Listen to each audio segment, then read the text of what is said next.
থাকার জন্য। বন্ধুরা, আমি দু একটি বিষয় আপনাদের সামনে তুলে ধরব। আপনারা জানেন আর 4 দিন পরেই মহান স্বাধীনতা দিবস, মহান স্বাধীনতা ও জাতীয় দিবস। হাতের মুঠোয় প্রাণ নিয়ে যিনি এই স্বাধীনতার ঘোষণা দিয়ে জীবন মৃত্যুকে পরবৃত্ত করে রণাঙ্গনের নেতৃত্ব দিয়েছিলেন অসীম সাহসে, যার ঘোষণায় গোটা জাতি মুক্তিযুদ্ধে ঝাঁপিয়ে পড়েছিল, সেই বীর উত্তম শহীদ প্রেসিডেন্ট জিয়াউর রহমানের সহধর্মিণী, 4 বারের প্রধানমন্ত্রী, বাংলাদেশের জনগণের আস্থার প্রতীক দেশনেত্রী বেগম খালেদা জিয়াকে হত্যা করতে উন্মত্ত হয়ে উঠেছে বর্তমান গণবিচ্ছিন্ন অবৈধ সরকার। আজ আর দেশের মানুষের বুঝতে এতটুকু বাকি নেই যে প্রধানমন্ত্রীকে চরম প্রতিহিংসার বাসনা চরিতার্থ করতে পেয়ে বসেছে। তিনি পরিত্যক্ত অন্ধকার স্যাঁতস্যাঁতে কারাগারে ভয়াবহ ও চূড়ান্ত অসুস্থ দেশনেত্রীর যন্ত্রণার ছটফটানি দেখে আনন্দ উপভোগ করছেন। আজ দিবালোকের মতো পরিষ্কার যে দেশনেত্রী, তিনি অকল্পনীয় জনপ্রিয় দেশনেত্রী বেগম খালেদা জিয়াকে জীবিত দেখতে চান না।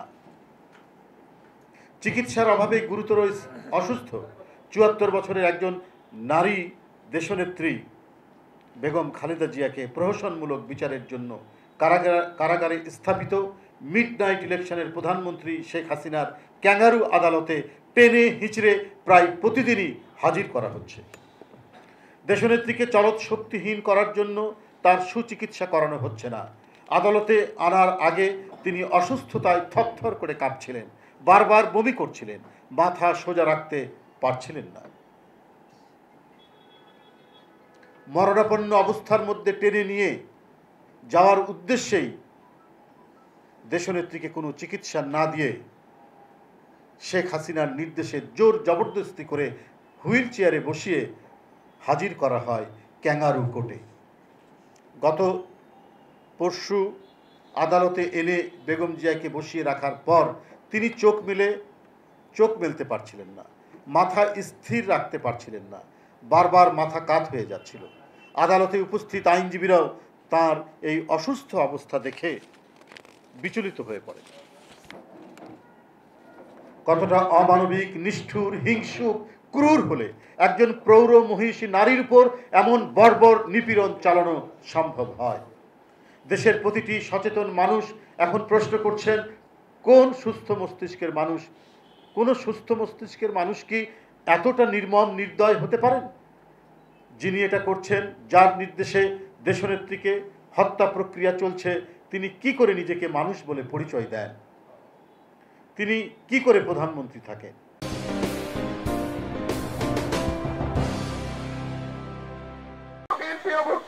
না হওয়া পর্যন্ত এই রাজপথ শিক্ষকদের দখলে থাকবে ইনশাল্লাহ।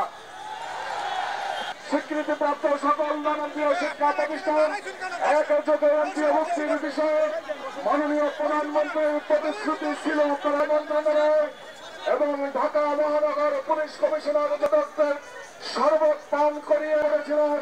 মাননীয় প্রধানমন্ত্রী আমাকে আপনাদের মাঝে পাঠিয়েছেন তিনি কর্মস্থলে ফিরে যাওয়ার জন্য। সত্যি কিনা বলেন? হাজার হাজার শিক্ষক, স্বয়ংক্রিয় শিক্ষকদের মাঝে সরকারের ঊর্ধ্বতন মহলের শীর্ষ অভিযান আমাদের কেন্দ্রীয় নেতৃবৃন্দ সেদিন মাননীয় প্রধানমন্ত্রীর বরাত দিয়েছেন।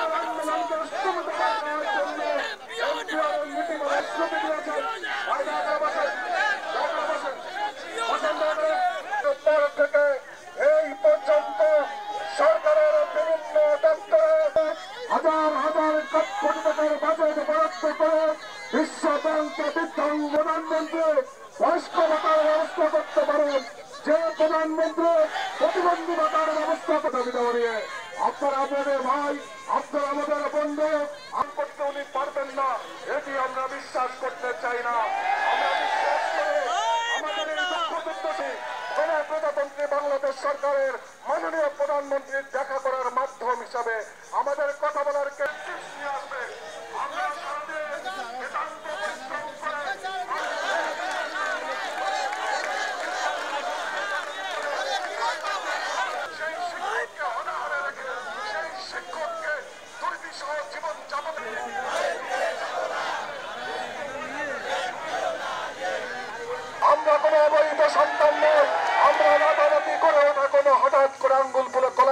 মতো কোনো প্রতিষ্ঠান নয়।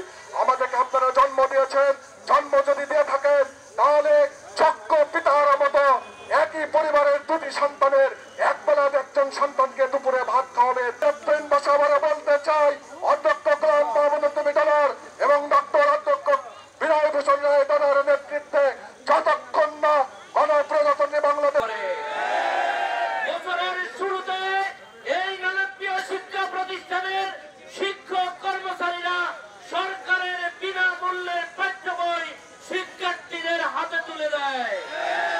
আমরা সরকারের মন্ত্রণালয়ের যত রকম আদেশ নিষেধ এবং সিটি সার্কুলার আছে সবগুলো গ্রাম পর্যায়ে তৃণমূল পর্যায়ে আমরা বাস্তবায়ন করে আর আমরা সরকারের কাছ থেকে স্বীকৃতি এবং অনুমতির পরে নিয়মতান্ত্রিক বারে একবার নয় দুইবার নয় এইবার সহ আমরা 30 বারের অধিক ঢাকা এসে সরকারের কাছে আবেদন করতে হয়েছে। আমরা কি চেয়েছি? আমরা চেয়েছি আমাদের যে ন্যায্য অধিকার নীতিমালা অনুযায়ী আমাদের বিগত যে নীতিমালা করা হয়েছে সেই নীতিমালা অনুযায়ী যেহেতু স্বীকৃতি আমরা পেয়েছি, আমরা নীতিমালার বাইরে স্বীকৃতি গ্রহণ করি নাই। অতএব সকল স্বীকৃতিবদ্ধ প্রতিষ্ঠান নীতিমালা অনুযায়ী স্বীকৃতি হয়েছে।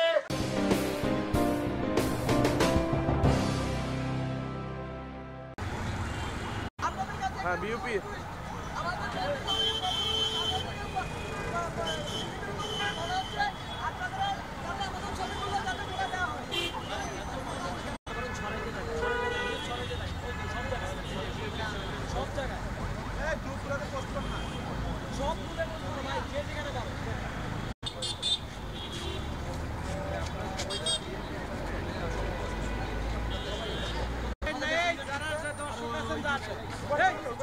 এই পিছনের লোক যান একটা অঘটন ঘটাই দেবে আবার এই পিছনের লোক আছে যান অঘটন আমরা ঘটাই রাখি।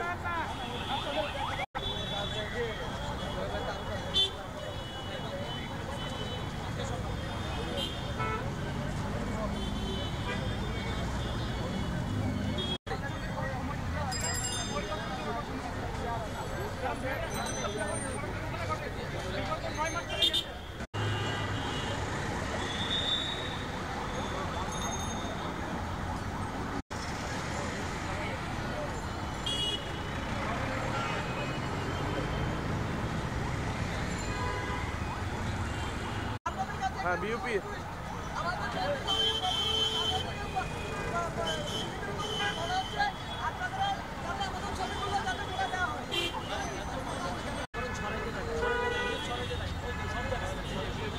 সব জায়গায় সব ভাই যে যেখানে যাবে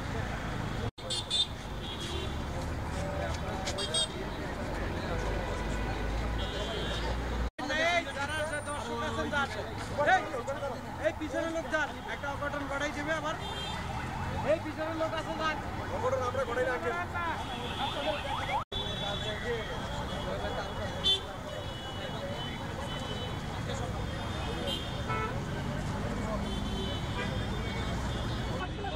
আমাদের কথা হচ্ছে আমাদের এই যে আন্দোলন আমরা সরকারের বিরুদ্ধে করছি না, পুলিশের বিরুদ্ধে করছি না। আমাদের শুধু একটাই দাবি, প্রশাসন কি করে, কি কারণে প্রত্যেকটা ব্যাপারে প্রধানমন্ত্রীকে হস্তক্ষেপ নিতে হয়, তাহলে প্রশাসনকে কি কারণে তাহলে এখানে বসে রাখা হয়েছে। আমাদের যে সমস্যাটা, আমাদের প্রশাসনে যারা আছেন আমরা হচ্ছে এসি রুমে বসে বাতাস খান। আমাদের গতকালকে এখানে যারা শিক্ষার্থীরা আমরা ওখানে উপস্থিত ছিলাম আন্দোলনরত, সেখান থেকে আমাদের মেয়র সাহেব 10 জনকে নিয়ে গেছেন, এখানে 10 জনকে সিলেক্ট করে নেওয়া হয় নাই। তো আমরা এটাকে বলতে পারি না যে আমাদের প্রতিনিধি, কারণ হচ্ছে আমাদের মেয়র সাহেব সামনে যাকে পেয়েছেন ওই 10 জনকে নিয়েছেন এবং 10 জনকে দীর্ঘ 5 ঘন্টা আলাপ আলোচনার পরে ওইখানে যে সিদ্ধান্তগুলো হয়েছে ওইখানে আসে আমাদেরকে আমাদের সাথে সিদ্ধান্ত নেওয়ার জন্য কথাগুলো বলেছিলেন। কিন্তু ওই সিদ্ধান্তগুলো হচ্ছে আপনারা হচ্ছে গতকালকে প্রচার করেছেন। যেমন 1 নম্বর হচ্ছে মেয়র সাহেব বলেছেন ওনাদেরকে আমরা যেন 7 দিনের সময় দিই পরিকল্পনা নেওয়ার জন্য এবং 1 মাস সময় যেন দিই দাবিগুলো বাস্তবায়ন করার জন্য। এখানে 7 দিন সময় চাওয়া হয়েছে পরিকল্পনা নেওয়ার জন্য, দাবি আমাদের আন্দোলন স্থগিত করার জন্য না।